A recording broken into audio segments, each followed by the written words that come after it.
Hello, കടുപ്പത്തിലൊരു കഥയുടെ പുതിയ സെഗ്മെന്റിലേക്ക് എല്ലാവർക്കും സ്നേഹത്തോടെ സ്വാഗതം. ഇന്ന് കഥയോ പുസ്തക ആസ്വാദനമോ അല്ല, നമുക്ക് വായനയെക്കുറിച്ചും പുസ്തകങ്ങളെക്കുറിച്ചും ഒക്കെ ഒരു അവലോകനമാകാം. എൻ്റെ പ്രിയപ്പെട്ട സബ്സ്ക്രൈബേഴ്സായ എല്ലാവരും ഒപ്പമുണ്ടാവണം. വായനയോട് എതിർപ്പുള്ളവർ ആരും തന്നെ കാണില്ല. ഇനി വായിക്കാറില്ല എങ്കിൽ പോലും അതൊരു നല്ല കാര്യമാണ് എന്ന തോന്നൽ എല്ലാവരിലും ഉണ്ടാവും. എല്ലാ വർഷവും ഏപ്രിൽ 23 ലോക പുസ്തക ദിനവും പകർപ്പവകാശ ദിനവുമായി ആചരിക്കുന്നത്. വിശ്വസാഹിത്യത്തിലെ പല അധികായരുടെയും ഓർമ്മ ദിനമായതുകൊണ്ടാണ് 1995 മുതൽ ഏപ്രിൽ 23 പുസ്തക ദിനമായി ആചരിക്കാൻ യുനെസ്കോ തീരുമാനിച്ചത്. ഈ വർഷത്തെ ലോക പുസ്തക ദിനത്തിന്റെ സന്ദേശം റീഡ് യുവർ വേ എന്നതാണ്. അതായത്, നിങ്ങൾക്ക് ഇഷ്ടമുള്ള രീതിയിൽ, നിങ്ങളുടേതായ രീതിയിൽ വായനയെ മുന്നോട്ട് കൊണ്ടുപോവുക. നമ്മുടെ പുതിയ തലമുറയിലെ കുട്ടികളെ ക്രിയാത്മകമായ വായനയിലേക്ക് തിരിച്ചുവിടാനും വായനയെ ആസ്വദിക്കാനും സഹായിക്കുന്ന ഒരു തീം തന്നെയാണ് റീഡ് യുവർ വേ. എന്തു വായിക്കണമെന്നതും എങ്ങനെ വായിക്കണമെന്നതും നമുക്ക് കുട്ടികൾക്ക് വിടാം. അവർക്ക് വേണ്ട സാഹചര്യങ്ങൾ ഒരുക്കി കൊടുക്കുക എന്നത് മാത്രമാണ് നമുക്ക് ചെയ്യാനാവുന്നത്. ഇതോട് ചേർത്ത് കൗതുകകരമായ ഒരു കാര്യം പറയട്ടെ. ലോകത്തെ ഏറ്റവും ജനപ്രിയമായ ബുക്ക്, ഏറ്റവും അധികം വിറ്റഴിക്കപ്പെടുന്ന ബൈബിൾ തന്നെയാണ്.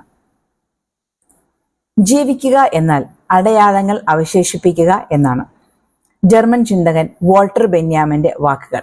പലയിടത്തും കോട്ട് ചെയ്ത് കേൾക്കാറുള്ളതാണ്. വെറുതെ അങ്ങ് ജീവിച്ചു പോയിട്ട് കാര്യമില്ല, ഉണ്ടോ?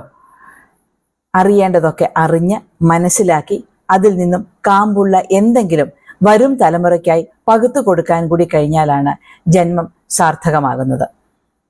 ഇവിടെ ജീവിക്കുന്ന കാലത്ത് എങ്ങനെയാണ് ജീവിക്കേണ്ടത് എന്ന ചിന്ത എപ്പോഴെങ്കിലും ഉണ്ടായിട്ടുണ്ടോ?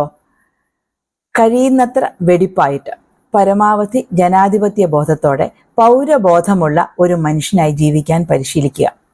വിവരമുള്ളതുകൊണ്ട് മാത്രം ആരും നമ്മുടെ ഉള്ളിൽ സ്പർശിക്കണം എന്നില്ല. മനുഷ്യരെ കേൾക്കാൻ, അവർക്ക് പറയാനുള്ളത് എന്താണെന്ന് മനസ്സിലാക്കാൻ തയ്യാറാവുക. ചുരുങ്ങിയത് അത്രയെങ്കിലും നമ്മൾ എല്ലാവരെയും കൊണ്ട് സാധിക്കുന്നതാണ്, അല്ലേ? ആരാണ് മനുഷ്യൻ? ഒന്ന് നോക്കിയാലോ. കോടാനുകോടി നക്ഷത്രങ്ങളുള്ള ഈ പ്രപഞ്ചം, അതിലൊന്നു മാത്രമായ സൂര്യൻ, സൂര്യന്റെ അനവധി ഗ്രഹങ്ങളിൽ ഒന്നായ ഭൂമി, അതിലെ അനേകായിരം ജീവിവർഗങ്ങളിൽ ഒന്നായ മനുഷ്യൻ. എന്നാൽ മനുഷ്യന് മാത്രമായ ചില പ്രത്യേകതകളുണ്ട്.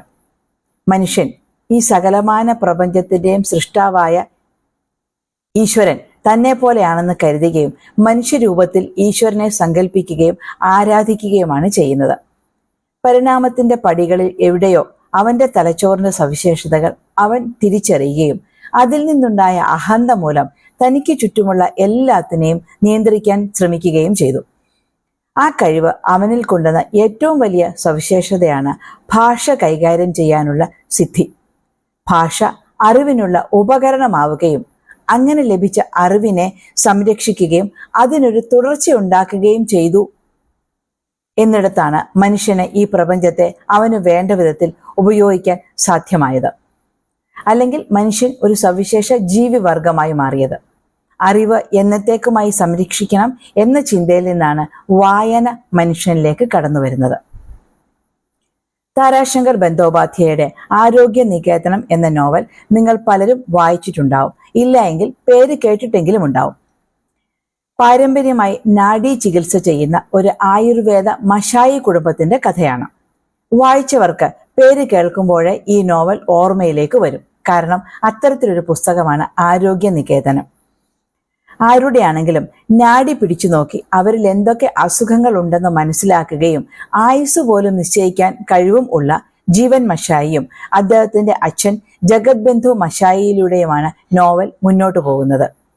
സ്വന്തം നാഡി നോക്കി മരണമടുക്കാറായി എന്ന് മനസ്സിലായപ്പോൾ അച്ഛൻ മകനെയും കൂട്ടി ഗംഗാതീരത്തേക്ക് പോകുന്നു.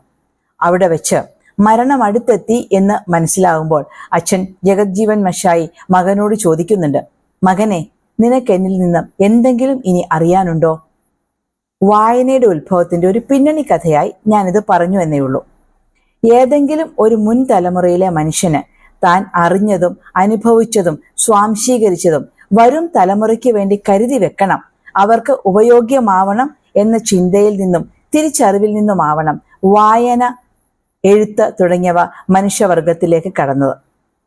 ആ ഒരു സാധ്യത അന്വേഷിച്ച മനുഷ്യനിൽ നിന്നാവണം ഈ ഒരു പ്രക്രിയ തുടങ്ങിയത്. വായിക്കുകയും മനസ്സിലാക്കുകയും അറിയുകയും ചെയ്തപ്പോൾ ഉണ്ടായ അവബോധങ്ങൾക്കൊക്കെ തന്നെയും മനുഷ്യ ശരീരത്തിന്റെ സ്വാഭാവിക പ്രക്രിയയുടെ ഭാഗമായി നശിക്കാതെ പറ്റില്ല. 60-70 വർഷം കൊണ്ട് നേടിയെടുത്തതെല്ലാം, അറിവും വിവേകവും ഒക്കെ ഒരൊറ്റ നിമിഷം കൊണ്ട് ഇല്ലാതാവുകയാണ് ചെയ്യുന്നത്. ഇതെങ്ങനെ തിരിച്ചുപിടിക്കാം എന്ന സാധ്യത ഇപ്പോഴും മനുഷ്യർക്ക് മുന്നിലുണ്ട്. ഒരു പക്ഷേ ഇനി ഒരു 2-3 തലമുറ കഴിയുമ്പോഴേക്കും മനുഷ്യൻ മരിച്ചുപോയാലും മസ്തിഷ്കത്തിലെ അറിവുകൾ സംരക്ഷിക്കാനുള്ള ഏതെങ്കിലും മാർഗം ശാസ്ത്രലോകം കണ്ടെത്തിയേക്കാം. അറിവുകൾക്കൊരു തുടർച്ച ഉണ്ടാക്കാനും അങ്ങനെ സാധിച്ചേക്കും. ഇപ്പോഴത്തെ ആർട്ടിഫിഷ്യൽ ഇന്റലിജൻസ് ഒക്കെ അതിലേക്കൊരു ബ്രേക്ക് ത്രൂ ആയേക്കാം. മനുഷ്യാവസ്ഥകളെ പരമാവധി തീവ്രതയോടെ, പൂർണ്ണതയോടെ അവതരിപ്പിക്കുന്നതിനെയാണ് സാഹിത്യം എന്ന് പറയുന്നത്. ആയുസ്സിന്റെ കണക്ക് നോക്കാതെ ഒരുപാട് ജീവിതങ്ങളെ അറിയാനും ജീവിക്കാനും ഒരു വായനക്കാരന് കഴിയുന്നുണ്ട്. അറിവ് എന്നതിനപ്പുറം സാഹിത്യം തരുന്ന അനുഭവ ശക്തിയാണ് വായനയിൽ നിന്ന് നമുക്ക് ലഭിക്കുന്നത്. ഇതിനൊക്കെ അപ്പുറമായി വായന മനുഷ്യനെ നന്നാക്കുന്നുണ്ടോ എന്ന് ചോദിച്ചാൽ സംശയമാണ്. വായിച്ചതുകൊണ്ട് മാത്രം ഒരാളും ഒരു കാലത്തും നന്നാവാൻ പോകുന്നില്ല എന്ന് നമുക്ക് പറയാൻ കഴിയും. അവിടെയാണ് എങ്ങനെ വായിക്കുന്നു എന്നത് പ്രധാനമാകുന്നത്. അതിനൊരു നല്ല ഉദാഹരണമാണ് ഭഗവത്ഗീത. ഭഗവത്ഗീത അത്യന്തം സൂക്ഷ്മമായി അതിൻ്റെ എല്ലാ തലത്തിലും വായിച്ചു പോയ ഒരാളാണ് മഹാത്മാഗാന്ധി, നമ്മുടെ രാഷ്ട്രപിതാവ്. അദ്ദേഹത്തെ വധിച്ച നാഥുറാം വിനായക് ഗോഡ്സെ നിത്യവും പാരായണം ചെയ്തിരുന്ന പ്രിയപ്പെട്ട പുസ്തകവും ഭഗവത്ഗീത തന്നെയായിരുന്നു. രണ്ടുപേർക്കും 2 വാല്യൂ സിസ്റ്റമാണ് ഗീത പകർന്നു കൊടുത്തത്. അതുകൊണ്ടാണ് നിങ്ങൾ വായിക്കുന്ന പുസ്തകം അല്ല മറ്റൊരാൾ വായിക്കുന്നത് എന്ന് പറയുന്നത്. നിങ്ങളുടെ വായനയിൽ ഉരുത്തിരിഞ്ഞു വരുന്ന കാഴ്ചപ്പാടായിരിക്കില്ല ഞാൻ അതേ പുസ്തകം വായിക്കുമ്പോൾ എനിക്കുണ്ടാവുന്നത്. ഇവിടെയാണ് വായനയുടെ രീതിക്ക് പ്രാധാന്യം കൈവരുന്നത്. ആൻ ഫ്രാങ്കിന്റെ ഡയറി ഒരു 14-കാരിയുടെ ഡയറി കുറിപ്പുകൾ എന്ന നിലയിൽ വായിച്ചാൽ നിങ്ങൾക്ക് പ്രത്യേകിച്ചൊന്നും തോന്നണമെന്നില്ല. എന്നാൽ അവൾ കടന്നുപോയ സാമൂഹികവും രാഷ്ട്രീയവുമായ പശ്ചാത്തലം മനസ്സിലാക്കി ഇനി ഇങ്ങനെ ഒന്ന് ഒരിടത്തും ആവർത്തിക്കരുത് എന്ന ചിന്തയിലൂടെ ആ ബുക്കിലൂടെ കടന്നു പോകുമ്പോൾ കണ്ണു നിറഞ്ഞ ഹൃദയഭാരത്തോടെയാണ് പുസ്തകം വായിച്ച് മടക്കാനാവുന്നത്. പ്രധാനപ്പെട്ട പ്രസാധകരുടെ മാത്രമായി ഏതാണ്ട് 15 കോടി പുസ്തകങ്ങൾ ഇറങ്ങിയിരിക്കുന്ന നമ്മുടെ നാട്ടിൽ എത്ര ശ്രമിച്ചാലും ഒരു മനുഷ്യായുസിൽ ശരാശരി ഒരു 3000 വരെ പുസ്തകങ്ങൾ കൂടുതൽ വായിക്കാൻ കഴിയുമോ? സംശയമാണ്. ഇവിടെയാണ് വിവേകപൂർണമായ വായന ആവശ്യപ്പെടുന്നത്. നമ്മുടെ മുന്നിൽ വരുന്ന എന്തും വായിക്കാതെ നമുക്ക് അറിയേണ്ട കാര്യങ്ങൾ, താല്പര്യം തോന്നുന്ന വിഷയങ്ങൾ മാത്രം തിരഞ്ഞെടുത്ത് വായിക്കാൻ ശ്രമിക്കുന്നതാണ് എപ്പോഴും ഫലപ്രദമാവുക. മനുഷ്യനെ മറ്റ് ജീവജാലങ്ങളിൽ നിന്നും വേറിട്ടു നിർത്തുന്ന സിദ്ധിയായ വായനയെ കൈവിടാതെ കൂടെ കൊണ്ടു നടക്കാൻ ഈ ഡിജിറ്റൽ യുഗത്തിലും എല്ലാവർക്കും സാധിക്കട്ടെ എന്ന് ആഗ്രഹിച്ചു പോകുന്നു. ഇന്നത്തെ നമ്മുടെ സെഗ്മെന്റ് വായനയെയും കേൾവിയെയും ഒക്കെ ഗൗരവമായി കാണുന്ന നിങ്ങൾക്ക് പ്രയോജനപ്രദമായി എന്ന് കരുതുന്നു. അഭിപ്രായങ്ങൾ കമന്റ് രൂപത്തിൽ തീർച്ചയായും അറിയിക്കണം.